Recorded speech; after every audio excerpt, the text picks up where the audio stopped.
Hi, welcome to my channel. I'm Jane from TwoFoldBooks, and I usually have more than one perspective or answer. Today I'm doing the reading habits tag. I haven't done a tag video in a while, and this one looked pretty fun. But as usual, no one tagged me. I just decided that I wanted to answer these questions. I don't know if that's how it's supposed to go, but I like doing it that way. As you can see, I'm still without a bookshelf. It'll probably be another month or so before I'm fully moved in to this house. But before I get into the questions, please like, comment, and subscribe to feed the algorithm beaster. Or let me know if you'd like to see some different kinds of content. All right, number 1, do you have a certain place at home for reading? Yes.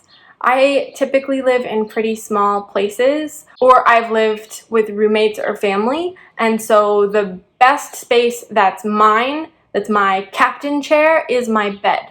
I typically read in bed, propped up on pillows. Number 2, bookmark or random piece of paper? Neither. I don't really use bookmarks at all. One thing I kind of do is dog ear my goal spots throughout a book, although I will use sticky notes if it's a library or a borrow book. I'm not going to mar someone else's book. But I typically remember the page number, and if I can't exactly, I think that's a good sign to refresh on a few pages until you know where you are in the book. Number 3, can you just stop reading, or do you have to stop after a chapter a certain amount of pages? I can just stop reading. I know this because I do it when I am hosting reading sprints, or when I used to read at work or during travel on a bus or something. But I definitely prefer to finish a chapter or a certain number of pages. The certain number of pages would be for books that don't have chapters or have really, really long chapters. And then I also can just stop reading if I'm finding myself to just be too tired to continue. Number 4, do you eat or drink while reading? Yes, kinda. I definitely eat and drink while reading audiobooks. Like, I'll do anything while reading an audiobook. Housekeeping, gardening, taking a walk, going to the gym, cooking, washing dishes, cat care, So that's definitely something where I might eat a meal or have a drink. But when I'm reading Kindle or paper books, I probably have a drink nearby. I grew up in an arid climate, and I think it just became natural to always have a water bottle or a cup of tea right nearby and to just sip throughout the day, including while I'm reading. And I do really like making a cup of tea specifically to read with a book. Number 5, multitasking. Music or TV while reading? I don't watch TV while reading, but I do often like to listen to music. I like to listen to music that's mentioned in the book, and I also like to read music from the country that the book is set, if it's set in a place that is not the USA, or a time that is not my time. If it's a book from the 60s, I might listen to some 60s music from America while I'm reading my book.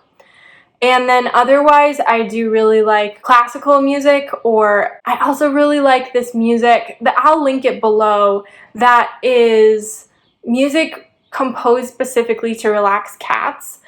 And I like that partially because it also relaxes me, but also because it does mellow out my cats, and they do this thing often where they try to pet themselves on the corner of my book, and it nudges it and drives me nuts. So if I listen to that, then they mellow out and they leave me alone and I can focus. Number 6, one book at a time or several all at once?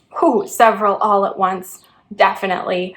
I usually have an audiobook going on. Like, I'll start the next one the second I finish the old one.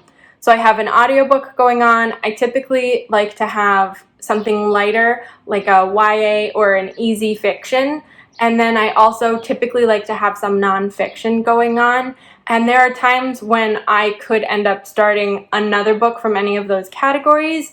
If, let's say, I have my audiobook and 2 paper books, and I need something on the Kindle because it's easier for the place or time that I'm gonna read, then I might have 4. Or if a book expires from the library and I sort of am holding until I can recheck it out, then I might end up going up to 5.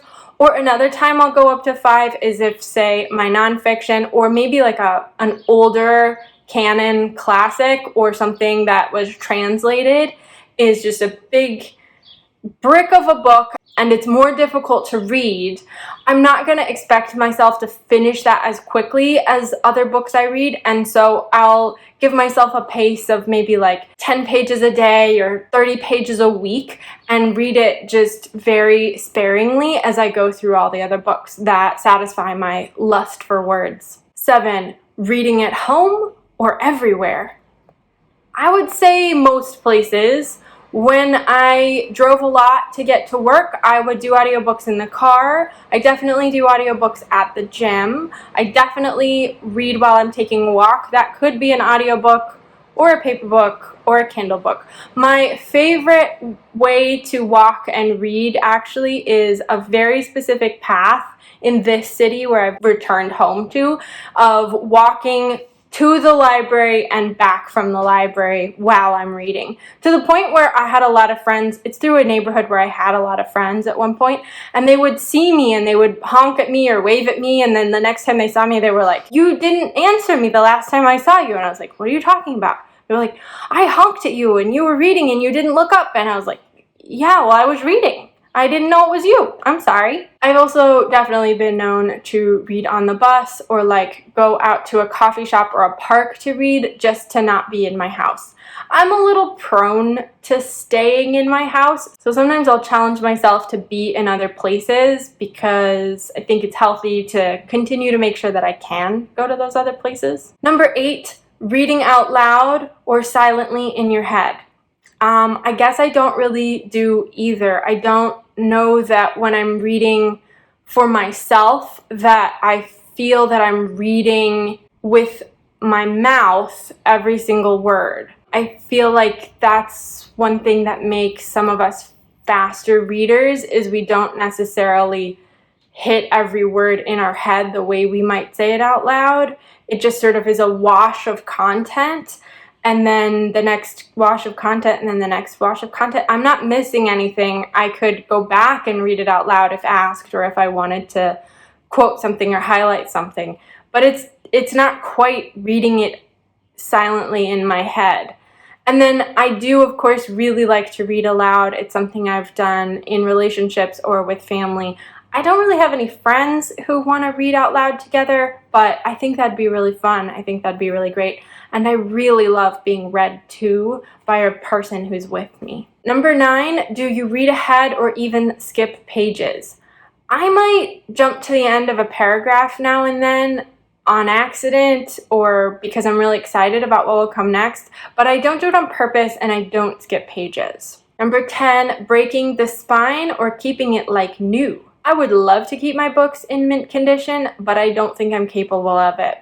I'm a pretty rough and tumble person. Things around me end up getting a well-used look. Even when I'm really trying to keep them nice and shiny, they get dropped, they get knocked into walls, they get crumbs in my bag.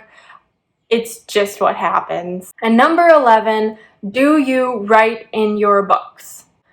I used to. I definitely was sort of taught to annotate that way in high school with maybe colored pencils for different things like underline words you don't know, put green around passages you like, put a different passage around something you want to talk about in class.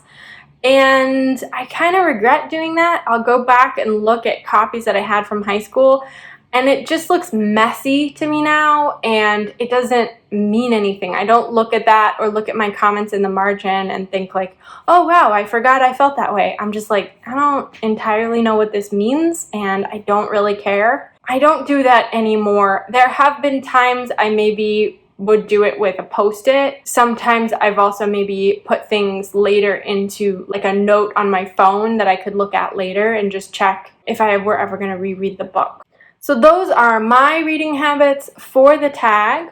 I am going to tag a few people as a way to make some friends, but I haven't decided who at filming, so you'll just have to look in the comments to see who I picked. Alright, that's it for today. See you in the next one.